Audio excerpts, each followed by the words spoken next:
Yo, what is going on, everyone? My name is Nick, or the Notorious Fantasy, and in today's video, we're going to be going in depth through my top 24 running back rankings and tiers for the 2024 fantasy football season. But before we go ahead and discuss my running backs 1 all the way through 24, I would like to ask that if you guys are new to the channel and you do end up enjoying today's video, that you please make sure to hit that subscribe button down below. And while you're down there, whether you are new to the channel or not, please make sure that you do leave a like on today's video. It would help me out a ton. If you want to follow me on Twitter or X, please do so at NotoriousFantasy. So without further ado, let's get into my top 24 running back rankings and tiers for the 2024 fantasy football season.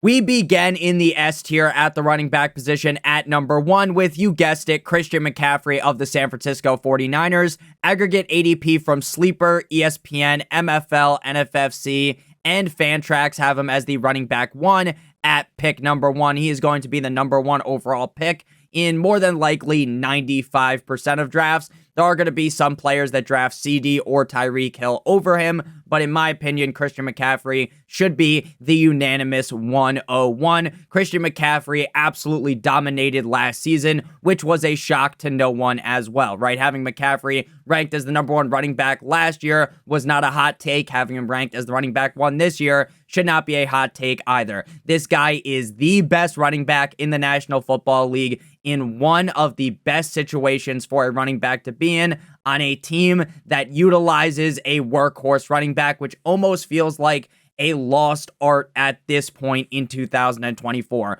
McCaffrey last season ranked 2nd in carries, 1st in rushing yards, 4th in targets, 3rd in receptions, 2nd in receiving yards, and 1st in total touchdowns. In terms of efficiency, he ranked 4th in dominator rating, 1st in yards created, 3rd in yards per touch, and 5th in true yards per carry. I don't need to sit here and give Christian McCaffrey the Gawk 9000, the Hawk to a little bit of the Suka Lamink here, because we all know how great Christian McCaffrey is. He was running back 1 last year in PPR, as well as in PPR points per game, and I think he goes back-to-back Michael Jordan 96-97 as the running back number 1 in 2024. At number 2, staying in the S tier, we got Bijan Robinson. Do I think that it's possible that Bijan Robinson or Breece Hall could leapfrog, could overtake Christian McCaffrey as the running back 1? Yes, but I still am going to stick with the old head Christian McCaffrey, who just got another contract extension. To me, Christian McCaffrey is still the best running back in the NFL, but it wouldn't be all that crazy if Bijan was to sit atop of the Iron Throne. Shout out to Daenerys Targaryen as the running back 1 in fantasy football. Bijan Robinson last year was a complete and utter bust. He was coming off the board very highly in fantasy football drafts. He was a 1st-round draft pick in a majority of leagues as a rookie, and that ended up being a crash and burn scenario. This year, he's coming off the board as the running back 2 at pick number 7. Last year, he was the running back 9 in PPR and the running back 16 in PPR points per game, tied with Derrick Henry. 17 games played with 16 starts, ranking 19th in carries, 15th in rushing yards, 3rd in targets, 6th in receptions, 4th in receiving yards, and 20th in total touchdown, despite being 9th in yards per touch, 5th in yards created, and 16th in true yards per carry. Now that Arthur Smith is gone, terrorizing the Pittsburgh Steelers offense with a new head coach, a new offensive coordinator, and a new quarterback, Bijan Robinson is poised for a breakout season in year number 2, giving Bijan Robinson, a guy that they drafted so highly in the 2023 NFL draft, only 12.6 carries per game, is absolutely outrageous. There is talk that the coaches want to use Bijan Robinson in that Christian McCaffrey workhorse running back role, and that is why I believe there is, while it's not the greatest chance, there is a chance that Bijan could end up as the running back 1 at the end of the season. I think the fact that the offense is going to be a lot better under Kirk Cousins is going to allow them to run the ball a lot more later on in the games. I think Bijan Robinson, despite his rookie showing, is one of the best running backs in the NFL, and I expect a huge sophomore season out of Bijan Robinson. At number 3, we got Breece Hall of the New York Jumbo Jets, aggregate ADP running back 3 at pick number 8. Earlier on in the offseason, it was a lot closer between Bijan and Breece Hall for me. Now, there's a little bit more of a margin, but it is still very close between the two.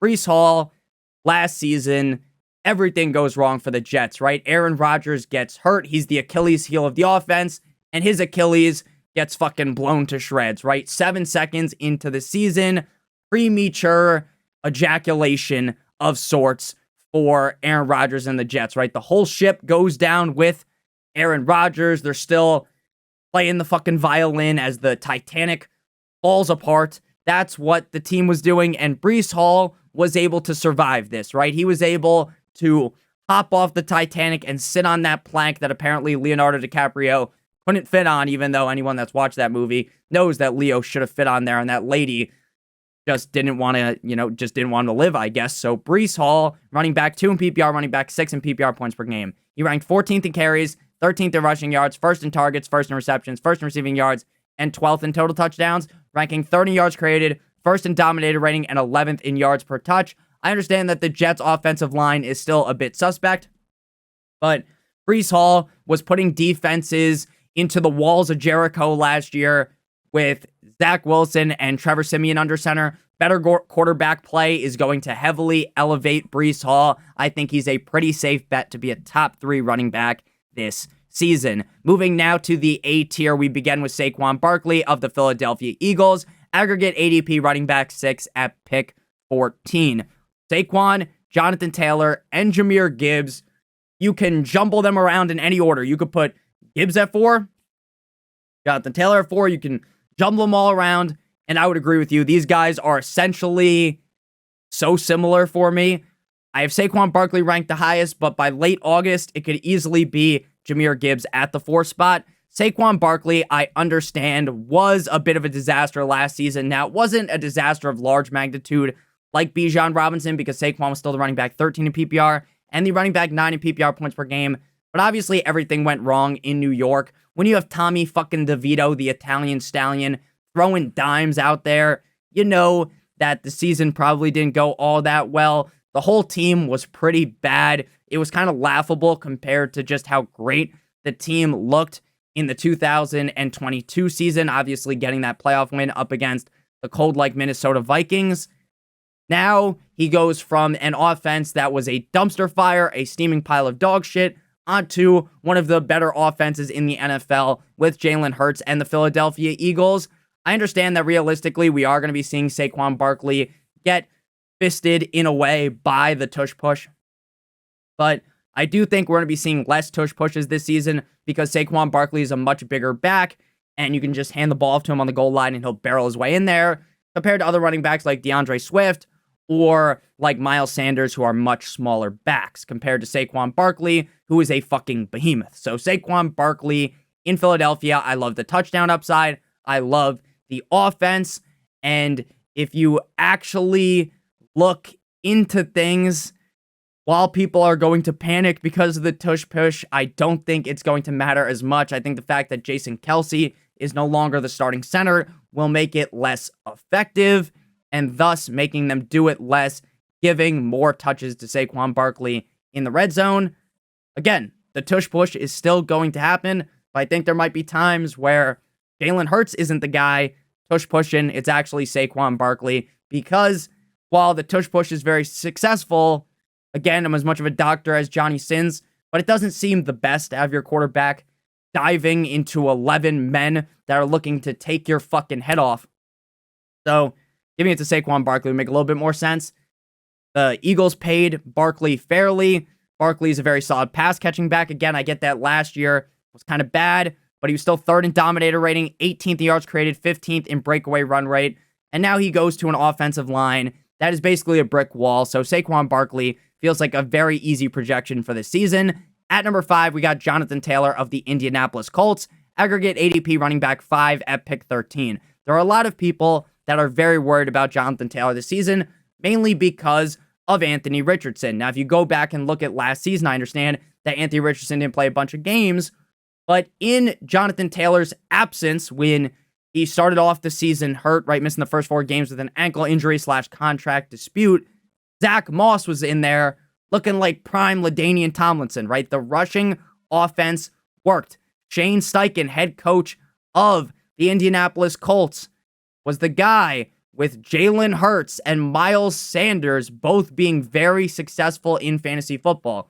So while I will sing the praises of Anthony Richardson, I think you should be singing the praises of Jonathan Taylor as well. Just a couple of years ago, everyone was getting on their knees. You need the knee pads to stop people from giving the sucky to Jonathan Taylor. Jonathan Taylor was one of the best running backs in the NFL, and now just because he had one down year last year, people are panicking. He was the running back 12 in PPR points per game, 33 in PPR. I get if you drafted him super highly, not knowing about the contract situation, the injury, it hurt like a butt cheek on a stick, but I see a huge bounce back season out of Jonathan Taylor, who ranked 6th in Dominator rating last season.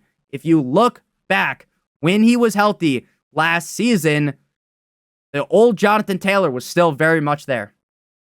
I get it came and it went, but he had multiple 17-plus point fantasy performances. He had 3 games over 20 points in just 10 games. The guy still has it, but people are going to get a little bit nervous because, again, he was a letdown last season. At number 6, we got Jahmyr Gibbs, who, in my opinion, is the riskiest of this bunch.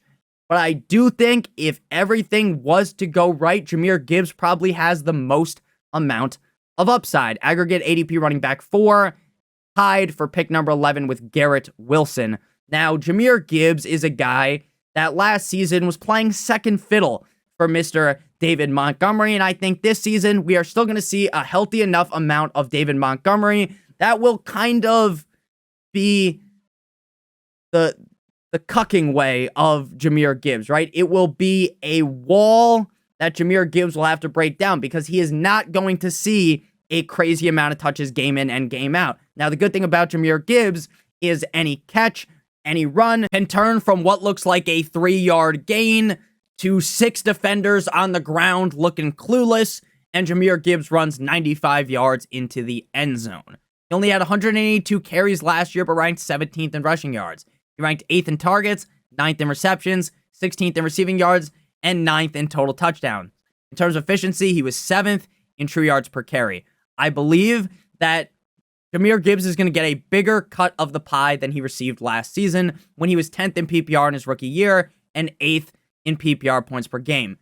The problem is, what's going to hold Jahmyr Gibbs back from having that superstar season is that I don't think that David Montgomery is going to fade away like a shot from Michael Jordan, right? I still think David Montgomery is going to have a role, and I think that David Montgomery is going to be in on the goal line.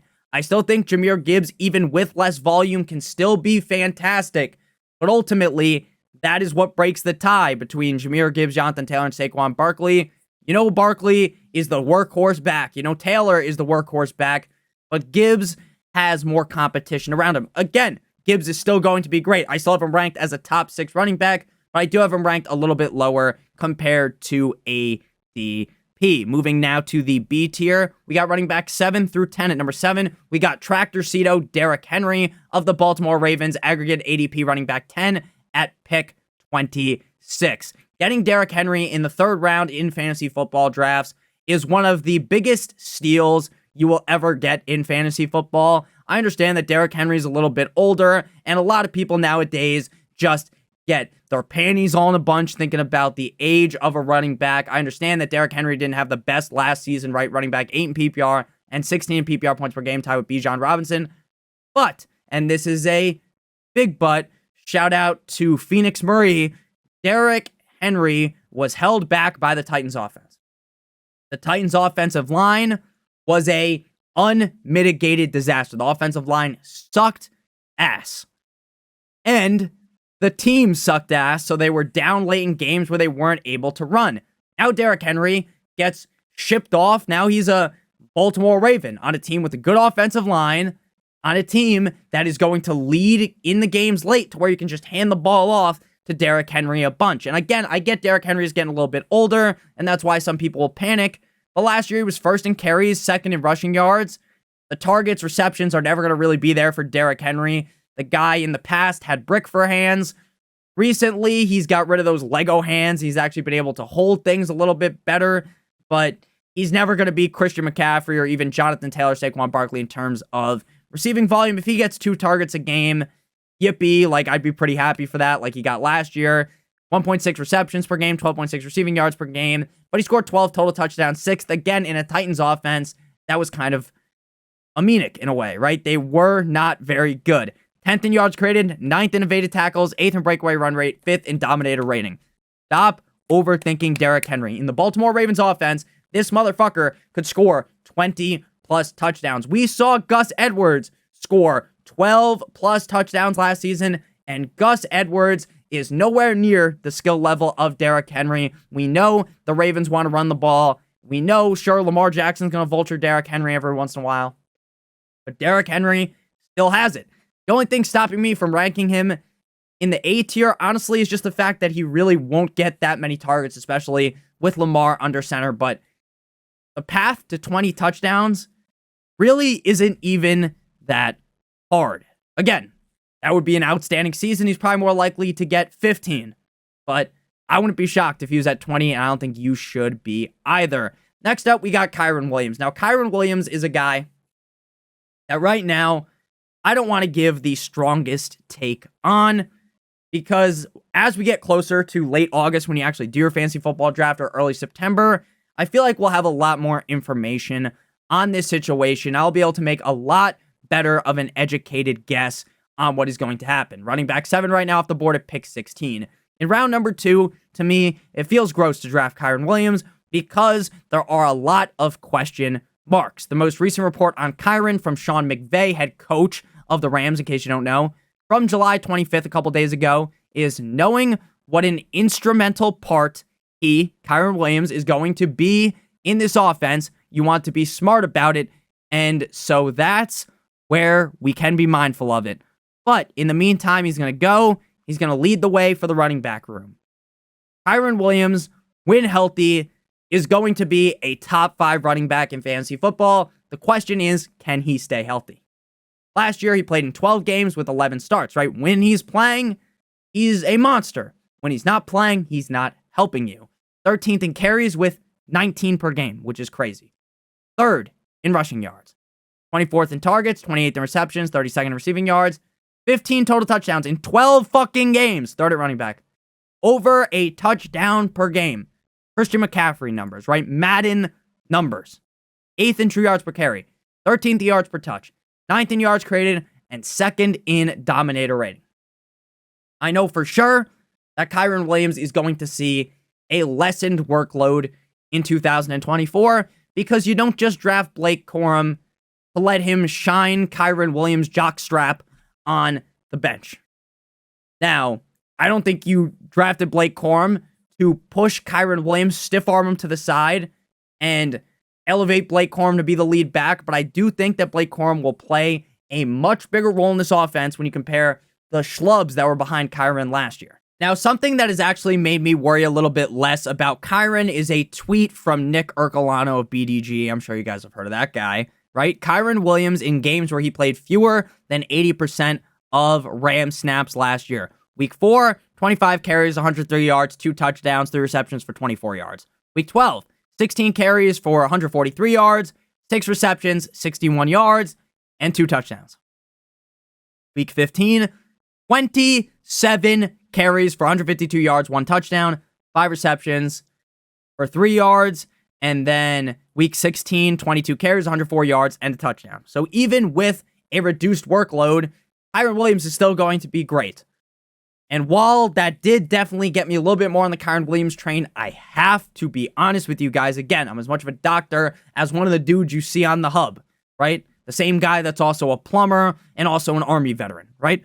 But what I will tell you is, you look into things, he looks like an injury-prone player. Now, this year, he could play all 17 games. I wouldn't be shocked. But what I will tell you is that is concerning enough for me not to just be blindly clicking on him in the second round. Again, by late August, I think I will have a lot better of a stronger take on Kyren. At number 9, we move to Josh Jacobs. I did just click the button to move to the next screen, so I spoiled it a little bit. If you want to pause and go look at the spoiler, even though you could just fucking click ahead, you don't really need to do that. But we got Josh Jacobs, running back formerly of the Las Vegas Raiders, now of the Green Bay Packers, the Cheeseheads. Aggregate ADP running back 11 at pick 27. If you guys have enjoyed this far, hit that subscribe button down below, hit that like button, whether you are new to the channel or not.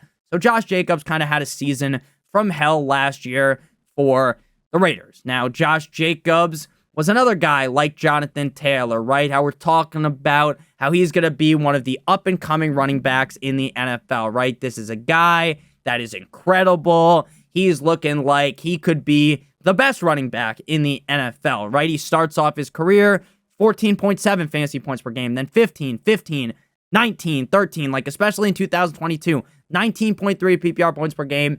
People were salivating to give drafting Jacobs in 2023, and obviously it doesn't end up paying off. Now, the reason why it didn't pay off to me is because the Raiders were terrible, right? The Raiders under Josh McDaniels was basically like they were being coached by me, right? Again, I love football. I don't know how the fuck to coach a team, right? And maybe, honestly, I might have been able to do a better job because it seems like every single player in the locker room wanted to burn that guy at the stake, right? They all fucking hated him.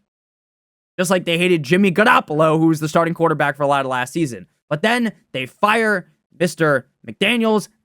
You're fired. They basically fired fucking Jimmy Garoppolo, Jimmy G-Spot as well. And then the offense kind of looks a lot better. They're running the ball effectively. But by that time, Josh Jacobs is out for the rest of the season with a quad strain. So he's playing with the bad pieces on the Raiders, the bad eggs.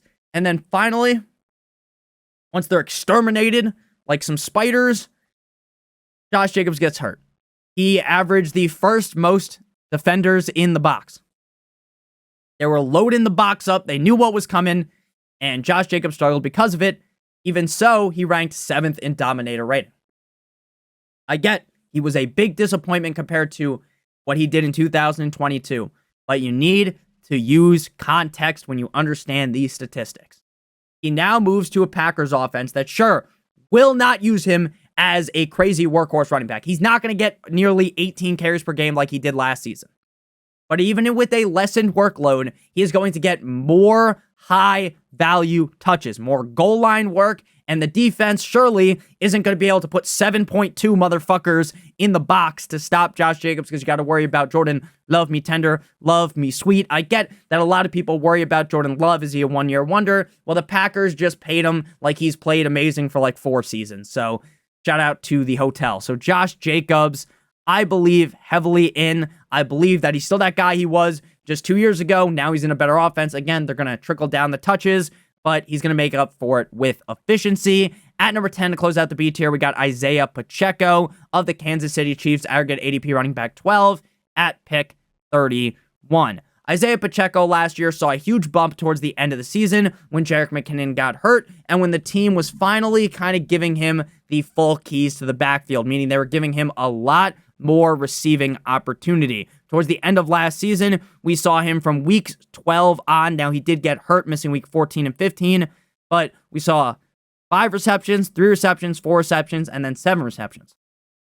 And that also took place in the playoffs. Now, the first 2 weeks, only 1 reception up against the Dolphins and the Bills, but against the Ravens, 4, and then 6 against the 49ers in the Super Bowl, a game they ultimately won.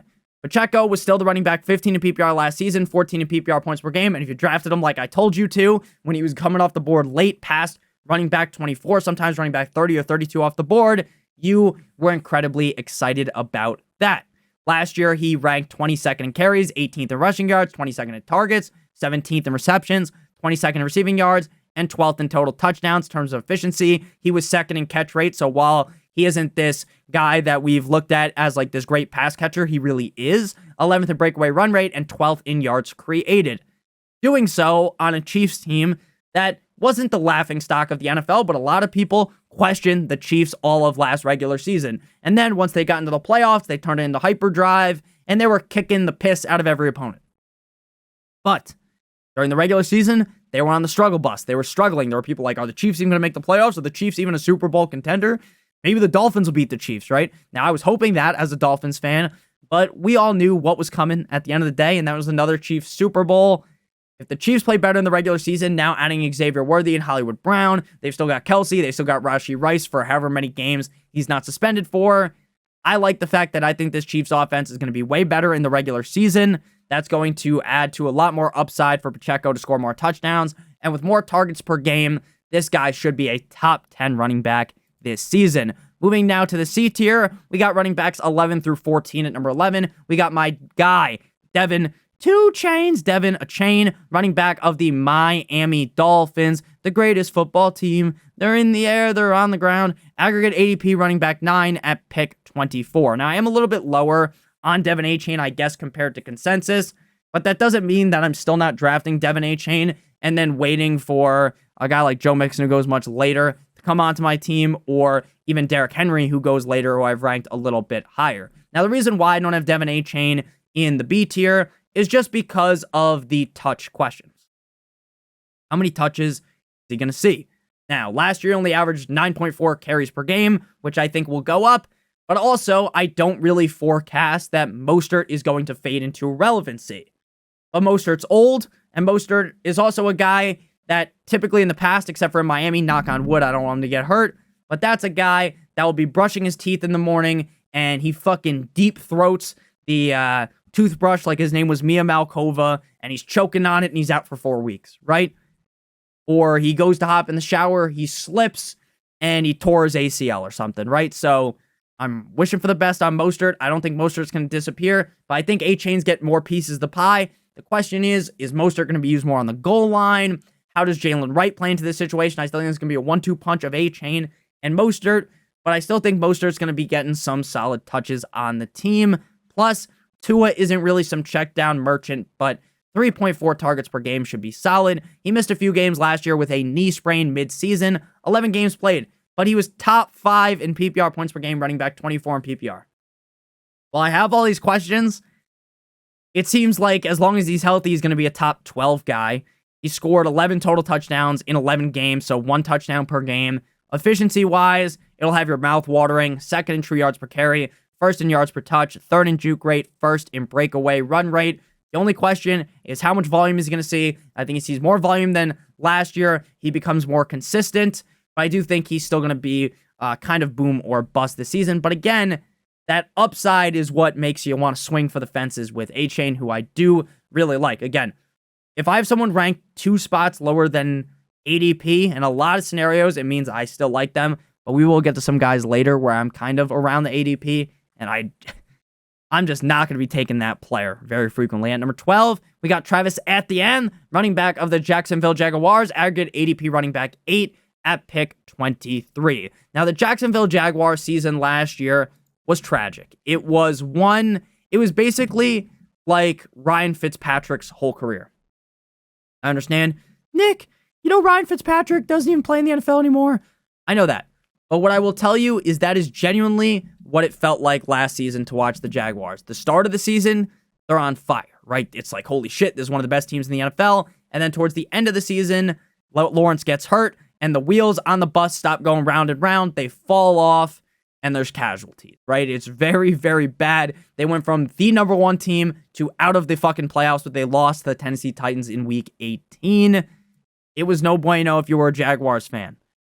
But Etienne was still very solid. And I guess the comparison to Fitzpatrick wasn't necessarily the most true, but the way I think about it is at the beginning of the season, they were that Fitzmagic, right? The team pulling wins out of their arse, right? Whereas at the end of the season, they were the Fitzpatrick or the Fitztragic, where it's like nothing's going right, nothing's clicking. And that's really what happened to the Jaguars. But still, Etienne was the running back 7 in PPR points per game, 3 in PPR. 17 games played with 17 starts. 4th in carries, 11th in rushing yards, 7th in targets, 6th in receptions, 5th in receiving yards, 6th in total touchdowns. In terms of efficiency, he had 69 evaded tackles. Very nice, I like. Shout out to Borat, 4th in evaded tackles, 9th in yards per reception, and 15th in yards per route run. Reason why Etienne isn't ranked higher is because I just love so many running backs. Like, the top 12 is a list that really there's like 14 guys. All guys from the S to the C tier I could see being top 12 guys. And even once we get into the D tier, there's 3 guys in the D tier. All of them I could see being top 12 as well. So I think the running back position is pretty deep this year. And getting a guy like Travis Etienne in the second round, to me, it feels fine. Again, I like the other guys that I have ranked above him, but it's not by the craziest bargain. I like ETN a lot. I like his skill set. Something that pushes me sort of away is the way the team's talking about trying to utilize more running backs. The problem is Tank Bigsby, Ned Bigsby's brother from Ned's Declassified, just absolutely sucks. Like, maybe last season was Fugazi because I was banging the drum for him and he was just a complete and utter bust. Straight up Bukake. He was terrible. I think ETN has a very safe role in Jacksonville. I think he's going to be fine. Yet again, like, he feels like a pretty safe top 12 bet. But to me, Mixon, ranked 13, feels like a pretty safe top 12 bet, and so does James. Let him cook. At number 13, we got Joe Mixon, aggregate ADP, running back 15, pick 48. Now, the Bengals, they were a lot like the Jaguars, right? But it was more up and down, right? The Jaguars were stomping on teams, right? Hitting the gritty on their grave, whereas the Bengals came out cold, and they get hot. Then Burrow gets hurt, and they're ice cold. They're chilling in the fucking ice age with that squirrel dude, right? Not great. But still, Mixon was the running back, 6 in PPR, 11 in PPR points per game. Mixon's another one of these guys that people would be like, he's a little too old for me to trust him. I understand that older running backs get hurt more often. I understand that eventually running backs fall off the edge of the earth and you might not ever see it coming. But to me, Mixon is in one of the best situations. He's in Houston. Houston made Devin Singletary look good, and Devin Singletary is not very good at all. Now, I get, Nick, but you like Devin Singletary at ADP. I do. All right, but Joe Mixon is way better than Devin Singletary. 5th in carries last year, 8th in rushing yards, 13th in targets, 9th in receptions, 12th in receiving yards, and 6th in total touchdowns. Joe Mixon, sneaky good pass catching back. 10th in dominator rating, 14th in evaded tackles. This is a team that's going to be scoring a bunch of points. It's going to be a team that is just pinning teams against the wall. I fully expect Joe Mixon to be the clear lead back there. Cam Akers, Damian Pierce, just nothing compared to what Joe Mixon is. Great offense. Diggs, Stroud, Nico, Cousin, Let's Go Bowling, Tank Dell, Dalton Schultz. Lots of scoring opportunities for Mixon. And at pick 48, that's just another, it's just like Derrick Henry. It's like, how do you let this guy fall so far? Because again, people in fantasy nowadays, they like to overthink everything. At number 14, James Cook, running back of the no one circles the wagons like the Buffalo Bills, running back 14, pick 46. Now, in his first 2 seasons in Buffalo, James Cook has been not allergic to the end zone, but he just hasn't scored a lot of touchdowns. Only 6 total touchdowns last season, ranking 24th at running back. But the rest of his stats are great. Shout out Tony the Tiger, right? 17 games played, 13 starts. 10th in carries, 4th in rushing yards, 19th in targets, 17th in receptions, and 8th in receiving yards. Now, I have been seeing some hype of Ray Davis, the rookie running back on the Bills, but I still think James Cook is very clearly the guy. 12th in true yards per carry, 5th in yards per touch, 3rd in expected points added. So what is more likely to happen, right? James Cook gets completely iced out of the end zone, or that he scores 10 touchdowns. That's not even that big of a jump, right? 10 touchdowns, 17 games played. He finishes more than likely as a top 12 running back. The guy is very fun to watch. And the Bills without Diggs, I think we are going to be seeing a lot more check down opportunities for James Cook, who saw 54 targets last year. I definitely think that could get to the 60-plus number. Again, I think the Bills are going to be a slightly worse offense, but they have enough guys at receiver to kind of make up for that large loss that Diggs gives. Again, I get that Diggs was a guy last year that he was really good at the beginning, and then towards the end of the season, it was like, do I even want to start him in fantasy, which is like a crazy thing to say about Diggs. But he is a massive hole, like a fucking humongous big hole in this offense. So I still think the other guys will be able to patch it up a little bit. I think that the Bills should still be a solid offense, and I think James Cook is just more likely to not get absolutely fucked in terms of the touchdown total. So I'm going to go ahead and bet on James Cook having a solid season with that top 12 upside. Moving to the D tier, again, all guys I could see inside the top 12. Rashad with 2 A's White of the Tampa Bay Buccaneers. Aggregate ADP running back 13, pick 40. Biggest struggle for Rashad White last season was that the Buccaneers offensive line couldn't stop a breeze, right? It was a little windy. 3 guys are falling down, and Rashad White is getting pounded from the back like his name is Angela White, right? He doesn't even have a chance to move, or they swim move on someone, and then Baker Mayfield gets blown up, right? He gets hit so hard, he wakes up in 2027, right? He's chilling in a coma like fucking King Aegon, right? Rachaad White, though, overcame that. Running back 4 in PPR, 10 in PPR points per game, seeing crazy touch numbers. 17 games played, 2nd in carries. He was 9th in targets, 4th in receptions, 3rd in receiving yards. He was 14th in rushing yards and 12th in total touchdowns. Being very efficient. 2nd in yards created, 6th in evaded tackles, 13th in dominated rating, 5th in yards per reception, 13th in yards per route run. The only thing stopping me from ranking him higher, again, is just that I like all the running backs just slightly better than him, that I've ranked above him. Rachaad with 2 A's, White does get some added competition in the draft, but it doesn't seem like that competition is really going to do too much based on the early reports. Again, I don't really like to just sing the gospel of training camp week 1. That's the facts, right? We need to just believe everything in week 1, right? Because you will fucking buy into some report and you'll end up sleeping with the fishes. You're going to wake up and there's a horse head in your bed. But I like Rachaad White a ton. Pick 40 feels fine at pick number 40. Again, Rachaad White, Alvin Kamara, Aaron Jones, all guys in the D tier. You could argue to put them in the C tier as well. My biggest worry with Rachaad White is kind of just that the Bucs did look really good last year. The offensive line isn't a lot better. And maybe Baker just simmers down a little bit. And that just kind of devalues a guy like Rachaad White, who's not the biggest back overall. At number 16, we got Alvin Kamara of the New Orleans Saints. Aggregate ADP running back 16 at pick 51.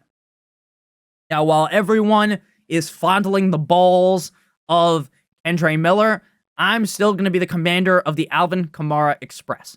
Now, what I will tell you is the fact that Dennis Allen said what he said about Kendre Miller and his kind of... I don't want to say exactly what he said because I can't just remember exactly what he said off the top of my head, but it didn't sound great. Like, it wasn't the most positive report on Kendre Miller. And look, I think this might be a hot take, but I think there's a chance. I'm still drafting Kendre Miller late. You better believe it. But I think there's a chance Jamal Williams ends up as the running back 2 on this team. I know, might sound crazy, but it seems like Dennis Allen just fucking hates, just despises, seethes when he thinks about Kendre Miller. Alvin Kamara was the running back 3 in PPR points per game last year. He was suspended for the first couple games of the season. He plays 13 games with just amazing play. Running back 11. Now, does Alvin Kamara look like the old Alvin Kamara? I mean, yeah, he doesn't really look much older if you just look at the guy. He still has that weird fucking nose ring like he's like a bull. But he looks sure he's lost a little bit of the spark, right? But he's still got the lightning, right? He's still got the fun, and the fun is just the targets, right? He had 180 carries last year, 13.8 per game, 694 rushing yards, 3.4 per game, right? Nothing to write home about. But he was averaging 6.7 targets per game, second running back. He played 13 games. He had 87 targets, 75 receptions, 5.8 per game, second, 466 receiving yards, 35.8 per game, sixth, and 6 total touchdowns, 24th.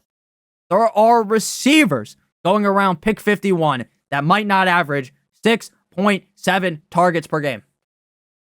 Derek Carr is a check down merchant. Derek Carr will check the ball down to Alvin Kamara 15 fucking times if he can. He could easily have 4 or 5 games this season with 10 or more targets. 6 total touchdowns, 24th, second in target share, 4th in yards per out run. I don't really care that Alvin Kamara doesn't look like the old Alvin Kamara. I really don't. Because if you're going to see that many targets, which is very easily projectable to happen again in 2024, it's not going to matter if the carries dip. It's not going to matter if his yards per carry isn't that high. It's not going to matter.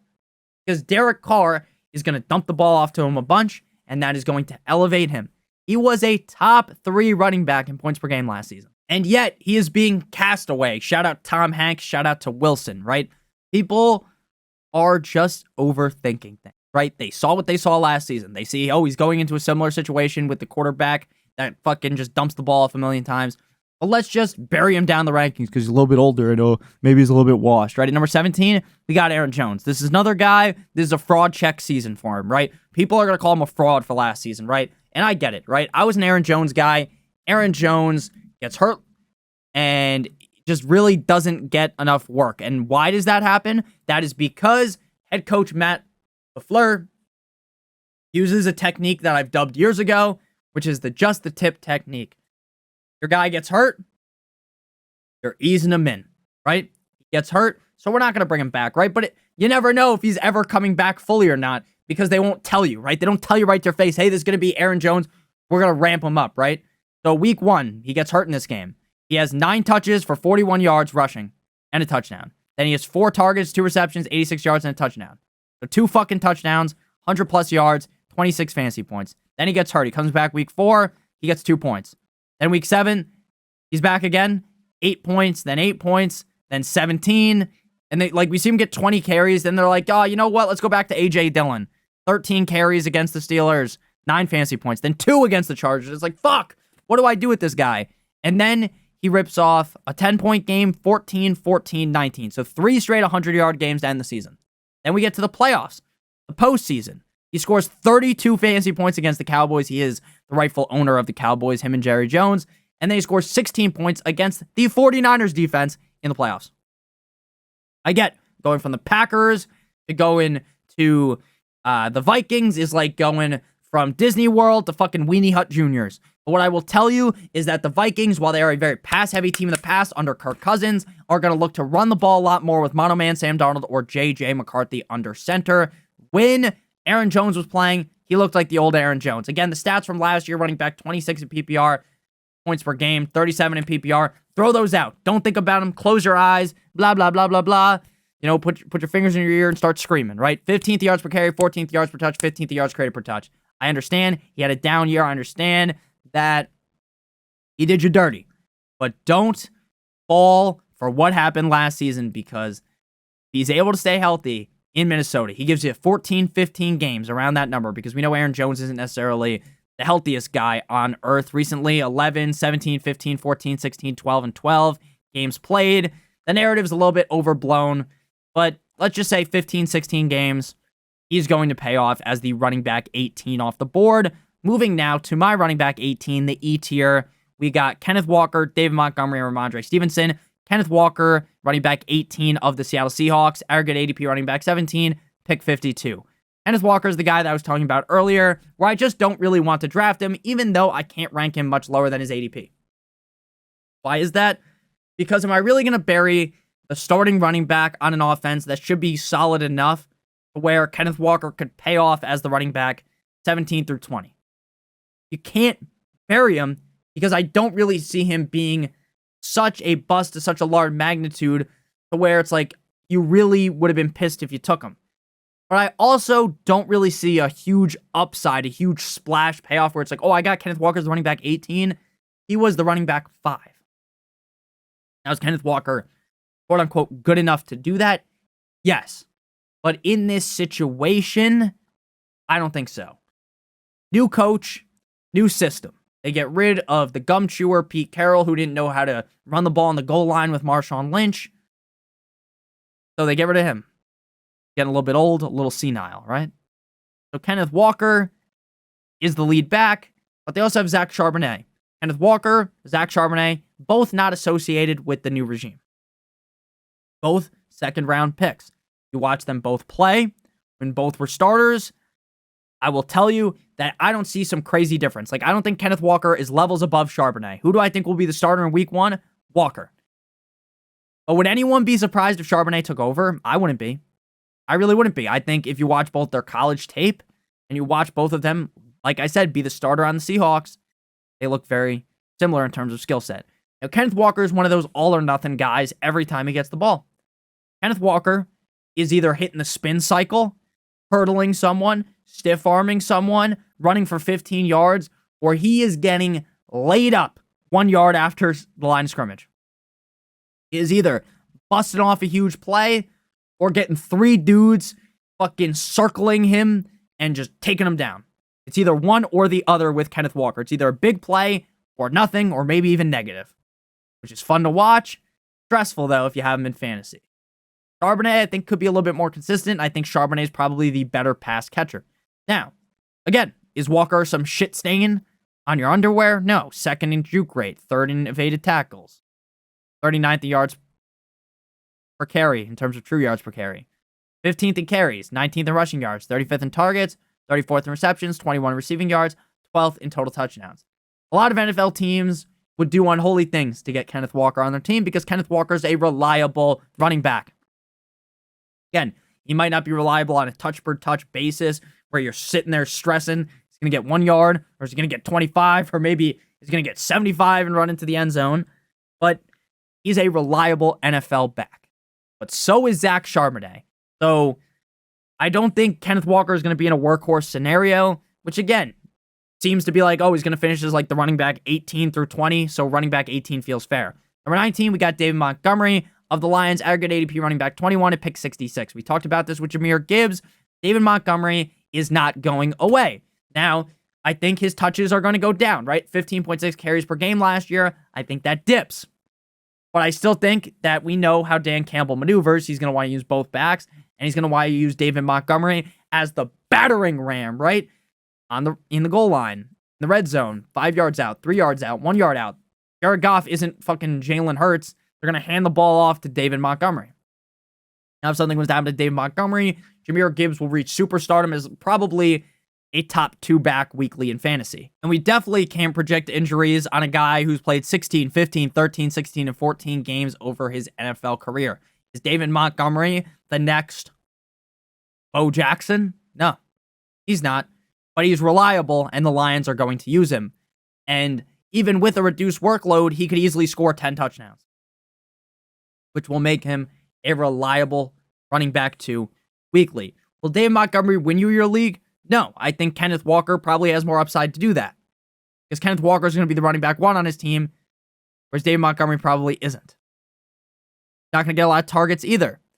But if he's still getting 13-ish carries a game, going to get over 1,000 rushing yards because the Lions' offensive line is amazing.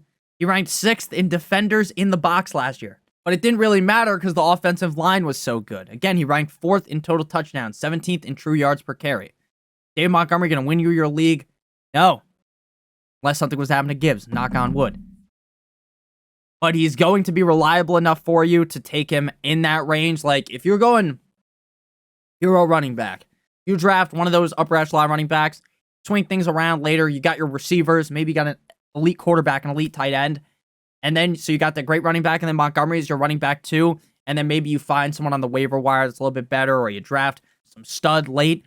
Montgomery is going to be solid for you weekly. A very solid piece. At number 20, we got Ramondre Stevenson of the New England Deflatriots, aggregate ADP running back 22 at pick 70. Ramondre Stevenson was one of my guys last year. He was a guy that I flag planted. I was like the guy who was quote unquote on the moon. Conspiracy theory, was he on the moon? Was that fake? Was that Fugazi or Wazi or Woozy? But, you know, flag planting on the moon. And that's what I did for Stevenson. I flag planted. I said, I love Stevenson. Guess what Stevenson gave me? A big cup of fuck you, buddy. Not instead of a cup of Joe, he took a shit in my sandwich like Click. You ever seen Click? That's an elite reference if you've seen that movie. And what sucks is I made a really good reference, and we're 50 minutes into the video, and no one's going to see it. Right? That funny joke. If you watch Click, you thought that was funny, and now maybe it's not funny because I didn't even over-explain it. But I just really thought that was funny. So shout out to me. Shout out to my brain. The monkey in there that's clapping on the whatever those things are called. Percussion instruments. All right, back to what we're talking about. Stevenson, not a good season. 19th in dominated rating. 35th in carries, 37th in rushing yards, 21st in targets, 23 in receptions, 23 in receiving yards, 36 in touchdowns. Terrible. Terrible. Not good. Zeke looked better than him last year. But again, this was a Patriots team that was stumbling. They were bumbling. They took that left hand from Alex Pereira. They took a jab from Tom Aspinall, and things went down. But in 2022, he averaged nearly 15 PPR points per game and had 88 targets. Now, do I think that the Patriots are magically going to swing to be one of the best offenses in the NFL after kind of having a downward spiral under Belichick? Now they got new head coach Jared Mayo. No, I don't think they will be. But I think that Jacoby Brissett or their brand new quarterback that they just drafted early on will be able to keep things better. Moving the ball better, moving the ball more effectively, and not being a fucking laughingstock like Mac Jones or Bailey Zappi. Again, I don't want to come off as someone that thinks like the Patriots are going to do a 180 like they're in phase or something, right? They're going to do a trick shot and just completely turn things around. Drake May Kobe Brissett. Like, I just feel as though the offense is going to be run a lot more smoothly. And there isn't a lot of competition for Stevenson either. Like, I get that they did bring in Antonio Gibson, who might steal some pass catching work, but it's not like Antonio Gibson's some in between the tackles grinder like Stevenson could be. Stevenson, does he feel like a true league winner of sorts, like a top 5 guy? No. But could he be like the running back 16 reliably weekly? Yes. And as the running back 22 off the board, that feels pretty good again. He's my running back 20 in my rankings. Now to the F tier, we got one guy, and that's Zamir White of the Las Vegas Raiders. Underdog ADP, not underdog ADP, aggregate ADP, running back 25, pick 82. Shout out to Underdog Fantasy. They are the sponsor of today's video. If you guys are new to Underdog Fantasy, click on the link in the video description. You can claim your special pick, plus up to $250. You're new to Underdog Fantasy. They are the best place to do best ball drafts in the summer. Best ball is very fun. It is my favorite part about fantasy football is the draft. There's no waivers, trades, or in-season management. Underdog automatically puts the highest scores into your lineup every single week for you. There are tournaments with as low buy-ins as $3. The main tournament, $25. First place, $1.5 million. I love drafting on there. They're the best ball platform, in my opinion. We'll be doing best ball live drafts all summer. Check it out. Again, promo code Notorious, or by clicking on the link in the video description. If you have a gambling problem, make sure you call 1-800-GAMBLER. So Zamir White, very polarizing player. I have him ranked decently ahead of ADPs, the running back 25 off the board, pick 82. Zamir White is polarizing because he kind of feels like you just envision it. He's Alexander Madison. He is on the same team as Alexander Madison now. He's getting drafted in a similar range, except for I don't think we're getting as high on Zamir White. People will be nervous because he's the quintessential, has 4 good games, and then sucks, right? He has 4 good games, and then he becomes the guy, and he is awful. That's what the projection would be. Because again, last year, he didn't do anything. We just went through 14. Jacobs is the guy. But then he took over, and he played great. 4 out of 5 starts, he had over 100 all-purpose yards, and was seeing 3.2 targets per game. I understand he's not like the best PPR back because of his receptions, but I think he could. You're getting 3 targets a game. Maybe he increased that to 4 targets a game because, again, Alexander Madison isn't even worth wiping your ass with his talent. It could point towards Zamir White being more targeted. He finished the season with 17, 14, 15, and 13 fantasy points, 4 games to end the season. Zamir White bulked up in the offseason. He's on a team with a head coach that is very run-heavy. We're going to be seeing a lot of carries out of Zamir White. 17, 22, 20, 25 carries. So about 20 carries per game. Again, the defenses are going to load the box. The Raiders don't have the best offensive line, but the offensive production should be fine enough with Gardner Minshew, Aiden O'Connell, Devontae Adams, Jacoby Myers, to where Zamir White will be fine with upside because I think he's a better player than people give him credit for. So I don't want to put him with the other guys above him because I feel like the other guys are more surefire. Right? I've seen guys like Zamir White, again, a couple of good games to end the season, and then they're the real guy, the lead back now, and everything goes wrong. They're just not as good. Another problem with Zamir White for many is like you watch the tape and nothing really jumps off the page. But if his coach talked about, which he did, giving him 200, 300 carries, probably at least attempt to draft him late. Now moving to the G tier, like a G6, Raheem Mostert, James Conner, and Najee Harris. I am still just going to believe in Raheem Mostert. Again, I think A-Chain's going to be the guy. But Raheem Mostert, just like Dave Montgomery, is not really going to disappear. But I do think if you compare the two, it would be more likely that Mostert disappears more than David Montgomery. He's the running back 26 in aggregate ADP, pick 84. He was running back 5 in PPR last year, 4 in PPR points per game. If you watch my videos, you probably drafted Raheem Mostert, and you were probably very happy with his production last season. He only had 13.9 carries per game, but was averaging 67.5 rushing yards per game. So he's 20th in carries, 10th in rushing yards, 42nd in targets, 42nd in receptions, 43rd in receiving yards, and 1st in total touchdowns, while being relatively efficient. 11th in true yards per carry, 7th in juke rate, 6th in breakaway run rate, 10th in evaded tackles, and 8th in dominator rating. Raheem Mostert heavily benefited from the fact that the Dolphins' offense was very good, and he was able to score a lot of touchdowns. I think the Dolphins will more than likely still use him, though, as the guy on the goal line. Is he huge? No, but neither is A-Chain, right? He's not the prototypical bulldozer back on the goal line. Shout out A.J. Dillon. But he is good on the goal line. So they're going to reduce his touches, but he was never really a high target guy either. Again, targets obviously matter in fantasy football, but if the Dolphins are able to be such a high-octane offense, there is a chance that Raheem Mostert is able to be a pretty reliable running back too. And the upside is obviously humongous if something was to happen to Devin A-Chain. Again, efficiency, 11th in true yards per carry, 7th in juke rate, 6th in breakaway run rate, 10th in evade tackles, 8th in dominator rating. Still play ball at number 23. We got James Conner of the Arizona Cardinals, aggregate ADP running back 19, pick 62. Now, a couple of weeks ago, if you asked me my opinion on James Conner, the case was closed. Shout out Howie Mandel, deal or no deal style, on my opinion on James Conner. I thought, you know what? Trey Benson's here. This is the most amount of competition James Conner has had. The best competition. James Conner feels like kind of a swing and a miss where you have to draft him. And I still do feel kind of similarly.